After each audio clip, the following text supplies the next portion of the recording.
Hello, it's Sandwhichpants here today, and today I would like to be discussing a little bit about um, politics for infants, an introduction into politics for people who are politically unaware, who would like to be aware, or who would like to know a little bit more about terms that they thought they knew previously. Chapter 1. What is politics? Politics, coming from the Greek word politika, means affairs of the city. It is the set of activities that are associated with making decisions in groups or other forms of power relations between individuals, such as the distribution of resources or status. So, if you think about politics in the actual definition, you can come to understand that politics involves almost everything you engage in your life. Anytime you go to a grocery store and discuss different things, anytime you have work meetings, there is a form of politics being engaged in. You are deciding and distributing status through talking about how much money you have or things like this, showing your status, being ostentatious, wielding your privilege around can be a form of politics, if you will. And so politics is used in almost everything in our modern lives. Anytime you have discussions involving, again, distribution of resources or status, or the power relations between people, or managing things as groups.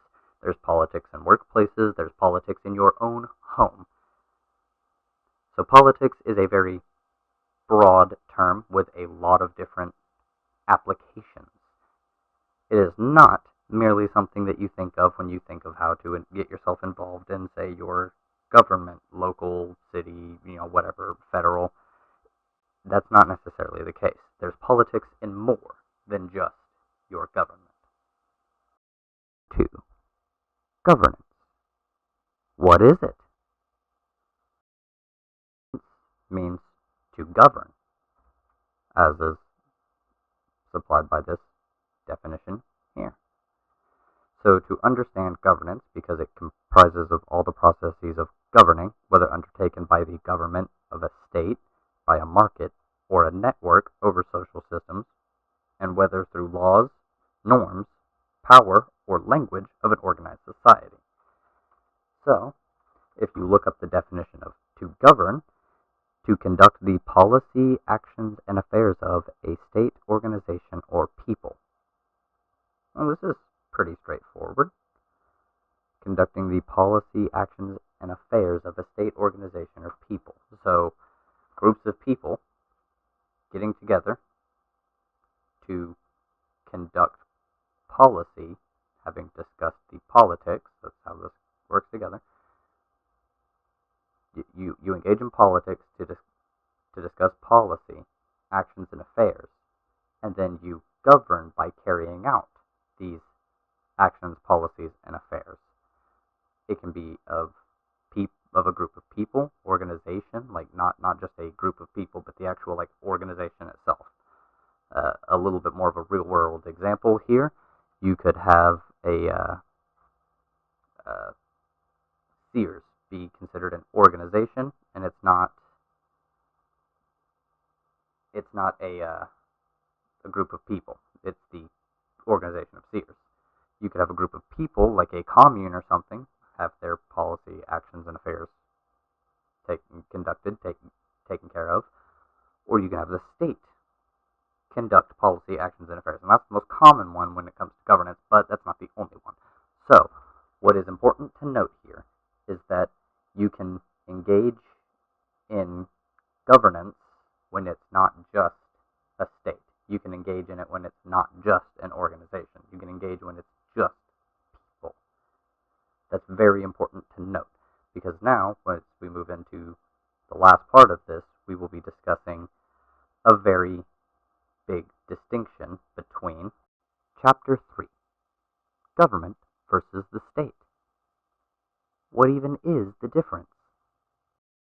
Words that get bandied about. You have the government and the state. Now, a lot of people will use them interchangeably, but this is not entirely correct. Most of the time, generally, as is stated, a state However, this is not necessarily always the case. You can have a government without a state. Now you may be asking, well,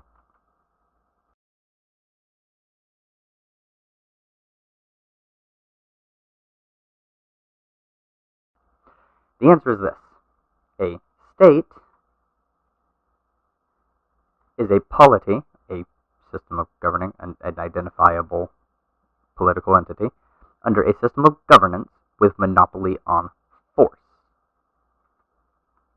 So the difference here is that currently most governments do have a monopoly of force. They have the sole legal ability to enact force upon a population. They can arrest you. There's restrictions on your freedoms that they can put in, like a bunch of different ways to be forceful, coercive to the population. And they're the only group that legally is allowed to do this.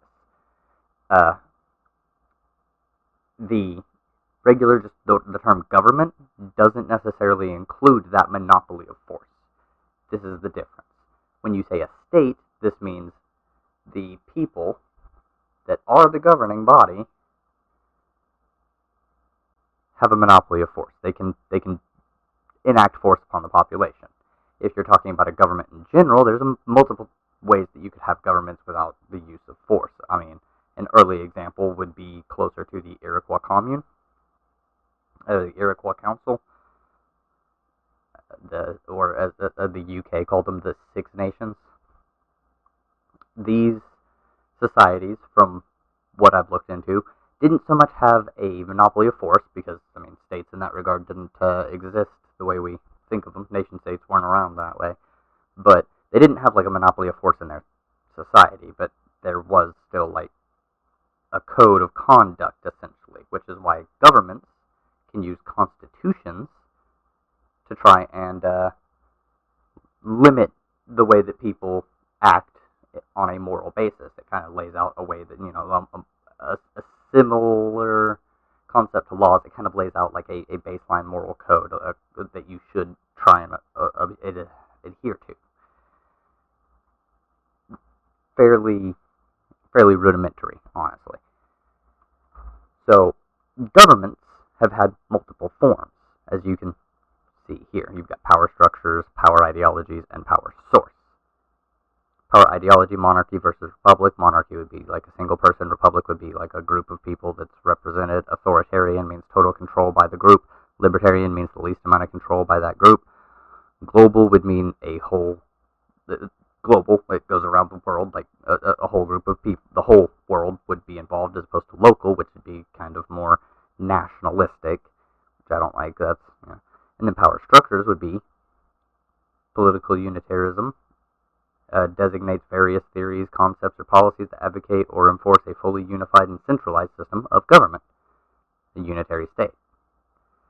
Then you've got client state, which is a state that economically, politically, or militarily subordinate to another one, kind of like the DPRK, North Korea, and South Korea actually as well. And then you've got federalism, mixed or compound mode of government that combines a general government with regional governments in a single political system. And that is, we kind of have had a federalist republic, a democratic republic is kind of what we used to have, but now we're just kind of like a weird democratic republic. And then international relations is international relations. It's everybody getting along with each other. So the basic forms of government, democracy, oligarchy, autocracy, anarchism, and one that I recently learned, timocracy.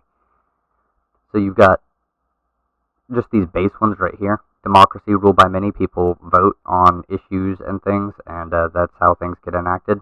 You could have different forms of democracy, like a representative democracy, which is what the United States and many other countries have, where you elect representatives who go and debate on laws and things. They vote on them, and then they can get enacted. You can have pure or true or direct democracy. All of those terms apply to the same concept. I like pure democracy as the chosen nomenclature. But pure democracy is when issues are brought forth to the people, and all of the people participate and give their voice on said issue. That is the way that is actually best, I believe, personally. And then you have, oligarchy, which is ruled by few. You've got a small group of people who have complete control over the entire government. You have autocracy, which is where a singular person, similar to a monarch, would have complete control over a government, although the difference between not all autocracies are monarchies, but all monarchies are autocracies. Monarchies have hereditary power. The descendants of the person who was the ruler take power when they die, unless their death is caused by another person, and in which case that person usually takes over. And then you have anarchism, which is rule by none. Now it says rule by none right here, which is why I say this, but I'm actually going to turn this on its head, and make you think for a second. Anarchism says rule by none. Yet, if you actually click on the anarchism definition here, it says, right in, it's in here, oh wait, no, it's not anarchism, it's anarchy that I need to find.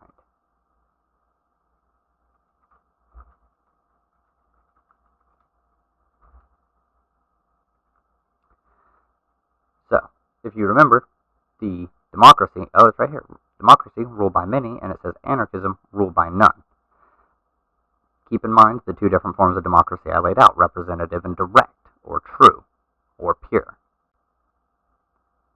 Anarchists seek a system based on the abolishment of all coercive hierarchy and the creation of a system of direct democracy and worker cooperatives. Direct democracy is ruled by many, so why would anarchism, be called ruled by none? Well, this is a misleading tag next to anarchism, because it would be ruled by all, not ruled by many, not ruled by none, not ruled by few or one. Nope, ruled by all. Everybody participates. Everybody gets a fucking say. This makes anarchism, in my opinion, the best and purest form of governance, as anarchism doesn't want to have a state, as you can see right here. Anarchism calls for the abolition of the state, which it holds to be undesirable.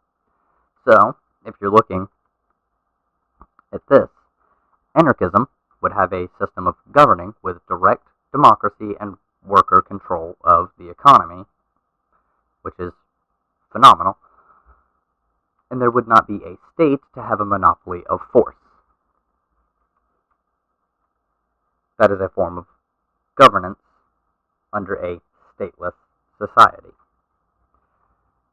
This is why the divide here is government versus the state, because if you try and use the terms interchangeably, it can be very confusing to people who kind of know the actual difference, and that's why I'm making videos like this, is so that I can help people understand these little weird nuances. So, if you're ever talking to people and they start using the words interchangeably, you could ask them to politely, fully define what they're talking about. Do they mean no government as in nobody has any governing, like nothing happens with a government? Absolutely no government? Or do you mean no state? And if they don't know the difference, then you can try and help them out with it, or whatever. And if they do know the difference and they're saying no government, then you can pretty much write off what they're saying because they don't know what they're talking about. That will be the conclusion here of Politics for Infants, the introduction. Hopefully, this has been a very helpful and informative video to you, and if it has, I would really appreciate it if you hit that like button, maybe hit the subscribe button, maybe share this to people that you know are a little less politically aware. Having said all that, I really do hope that you enjoy the video and the rest of your day or night, whatever time it is, and that you take care. All right? Have a wonderful night.